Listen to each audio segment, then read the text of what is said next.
Tata power एक stock जहां पर खरीदारी हमने अर्निंग से पहले भी देखी और आज भी परफॉर्म कर रहा है ये स्टॉक। नजर रखकर चले इन सभी शेयरों पर, लेकिन आगे बढ़ेंगे, कुछ और क्वेरीज को शो में शामिल कर लेते हैं।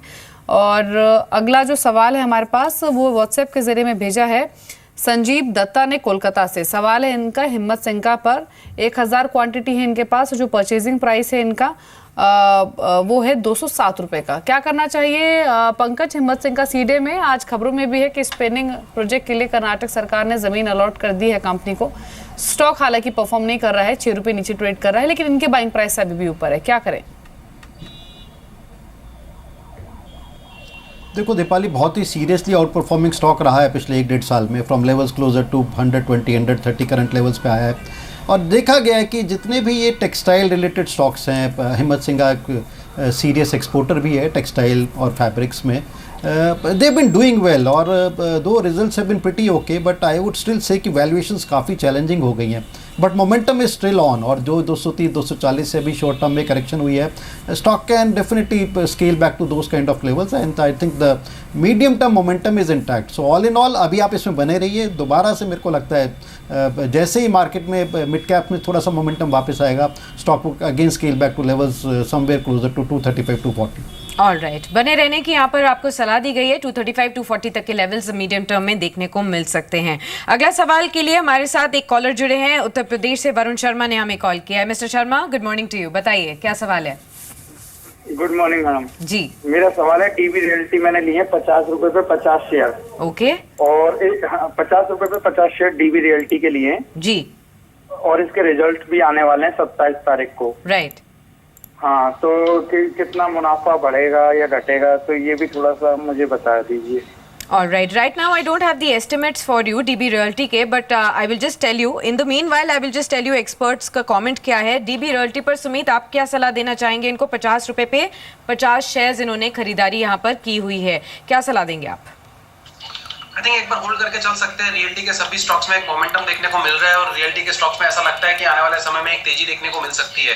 स्पेसिफिकली अगर डीबी रियल्टी की बात करेंगे तो 52 रुपए 53 रुपए के आसपास इसका फाइनल रेजिस्टेंस है।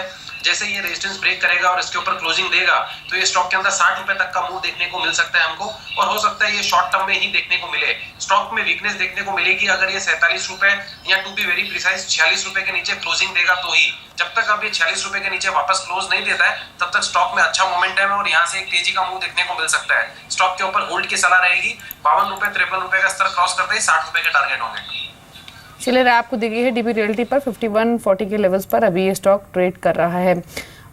इनफैक्ट 27 मई को कंपनी के अर्निंग्स आने हैं और नतीजों के साथ साथ कंपनी डिविडेंड की भी घोषणा कर सकती है। ये अपडेट है डीबी रियल्टी पर। अगली क्वेरी ले लेते हैं। विभा शर्मा हमारे साथ है। विभा नमस्कार, सवाल पूछिए अपना। नमस्कार मैम, मैं ये जानना चाह रही हूँ। हेलो जी, बोलिए। मैं ये जानना चाह रही हूँ मैम कि मन्नमपुरम फाइनेंस में 3-4 ट्रेडिंग सेशन से जो एक रैली चल रही है, ये आगे कब तक रहेगी? अगर मैं इसे लूँ तो किस लेवल पे लूँ? ठीक है, और मैं टारगेट क्या अपना सोच के लिए? इनफैक्ट मन्नापुरम फाइनेंस की आपने बात की है, कंसिस्टेंट मूवर रहा है, हर रोज अपने फ्रेश 52 वीक हाई टच कर रहा है। कल भी ये स्टॉक चला था और आज भी मजबूत है। इनफैक्ट देख भी लेते हैं, मन्नापुरम फाइनेंस को देख लीजिए इंटरडे चार्ट पर और साथ साथ श्रीराम ट्रांसपोर्ट फाइनेंस को। पूरी एनबीएफसी पॉकेट में हमने लगातार ट्रेडर्स का रुझान बनते हुए देखा है और ये दो स्टॉक्स ऐसे हैं प्रिसाइसली जो कि कल भी चले थे। 2% ऊपर अभी भी है मन्नापुरम। और आप एक देखिए श्रीराम ट्रांसपोर्ट फाइनेंस को, अपने फ्रेश 52 वीक हाइस पर श्रीराम ट्रांसपोर्ट फाइनेंस का शेयर आज भी ट्रेड कर रहा है, अब करीब 4% की मजबूती लेकर ट्रेड कर रहा है। तो मन्नापुरम और श्रीराम ट्रांसपोर्ट दोनों ही स्ट्रॉन्ग अर्निंग्स और स्ट्रॉन्ग परफॉर्मर रहे हैं। पंकज, अपने 52 वीक हाइस पर ये स्टॉक ट्रेड कर रहा है, ये इन स्तरों पर इस शेयर को खरीदने के बारे में सोच रही हैं, क्या वाइज स्ट्रैटेजी है इतने रनअप के बाद इन लेवल्स पर एंट्री लेना या फिर किसी डिप का वेट करना चाहिए खरीदारी करने से पहले? दीपाली, बहुत स्ट्रॉन्ग डिप इसमें मूवमेंट स्टॉक में आ चुके हैं फ्रॉम लेवल्स क्लोजर टू 30-31। फरवरी में स्टॉक 32-33 रुपये चल रहा था एंड इट्स ऑलमोस्ट 80-90% रिटर्न दे चुका है from those kind of levels. बहुत स्ट्रॉन्ग रिजल्ट्स आए थे और रिजल्ट्स के बाद देखा था हमने कि इमीडिएटली 41-42 रुपये से स्टॉक 50 रुपये के लगभग में आ गया था। और जिस तरह से पूरी स्पेस है, NBFC space, micro finance space पिछले 6 महीने में चली है, I think this would carry on. और अगर एक अच्छी मानसून देश को देखने को मिलती है तो मेरे को लगता है कि इस स्पेस को भी और काफ़ी फ़ायदा होने वाला है। तो इमीडिएट बेसिस पे मेरे को लगता है कि काफ़ी सीरियस मोमेंटम इस स्टॉक में आ चुका है।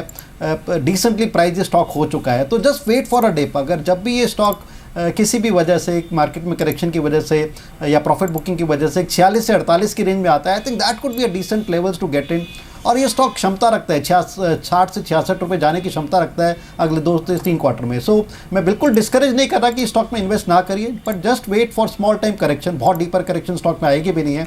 अगर 50 रुपये से नीचे मिल जाता है तो मेरे को लगता है कि आपका एक जो मार्जिन ऑफ एरर है काफ़ी कम हो जाएगा, and that would be the place to get into this stock.